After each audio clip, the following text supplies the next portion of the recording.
अरविंद केजरीवाल ने क्या किया? अरविंद केजरीवाल ने अपना शीश महल बनाना शुरू किया। जब लोग दिल्ली के सांसों के लिए तड़प रहे थे, जब लोग दिल्ली के शमशान घाट के बाहर अपने बच्चों का, अपने परिवार का अंतिम संस्कार करने के लिए रो रहे थे, तब अरविंद केजरीवाल अपना शीश महल बना रहे थे। जब लोग ऑक्सीजन के लिए दर दर ठोकरें खा रहे थे, तब अरविंद केजरीवाल करोड़ रुपए के झूमर खरीदने जा रहे थे। जब दिल्ली के लोग कोविड के लिए बेड ढूंढ रहे थे, तब अरविंद केजरीवाल मखमल के गलीचे खरीदने के लिए बाजार में शॉपिंग करने जा रहे थे। यह किरदार था जब सत्ता मिली। ये वो लोग थे जो इस नाम से सत्ता में आए थे कि हम भ्रष्टाचार खत्म कर देंगे, और जब सत्ता मिली तो फिर क्या किया? सबसे पहले कितने हजार 100 करोड़ रुपया लगा के अपना शीश महल बनाया। अभी वो बनना खत्म ना हुआ था, दिल्ली के लोग अस्पताल ढूंढ रहे थे और इन्होंने कई करोड़ लगा के अपना दफ्तर बनाना शुरू कर दिया। आतिशी जी, जब मैं वो दफ्तर देखने गया ना, मैं तो पहले चकरा गया। मुझे लगा कि यार 2-3 दिन से सोए नहीं, कहीं ऐसा तो नहीं किसी 7 स्टार होटल में पहुंच गया हूं।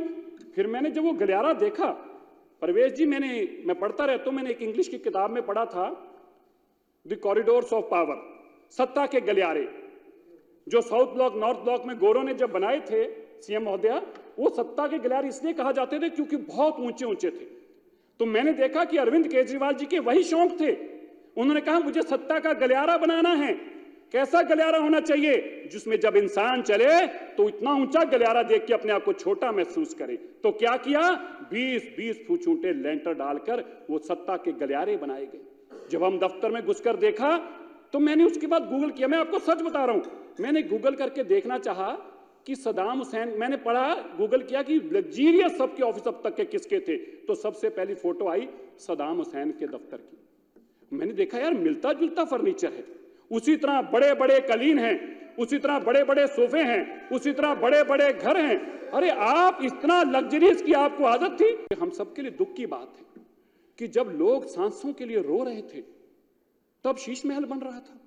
आतिशी जी, आप में से कोई ना बोला तब। आप तो सत्ता में बहुत एमएलए थे, 62 एमएलए चुप रहे। आपके इलाकों के लोगों की भी यह शमशान पे लाइनें लगी हुई थी, और तब बिल पास हो रहे थे। शीश महल के बिलों को पास किया जा रहा था। शीश महल के लिए झूमर खरीदे जा रहे थे, शीश महल के लिए कालीन खरीदे जा रहे थे। अरे अध्यक्ष जी, मैं तो ये पढ़कर हैरान हुआ हूं शीश महल का इतिहास। जब लोग अपने माँ बाप, अपने परिवार का संस्कार करने के लिए लाइन में लगे खड़े थे, आपको पता तब केजरीवाल जी क्या कर रहे थे?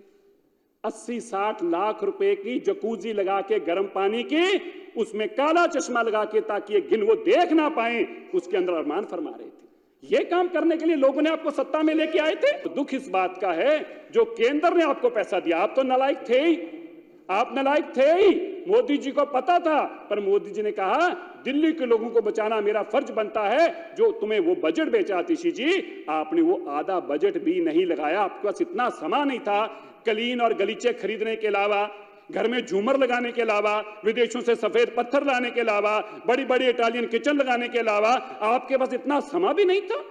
क्या आप मोदी जी का दिया बजट ही खर्च दें? आपके पास उतना समय भी नहीं था कि उस बजट को लगाकर दिल्ली के लोगों को सुख सुविधाएं दे दें।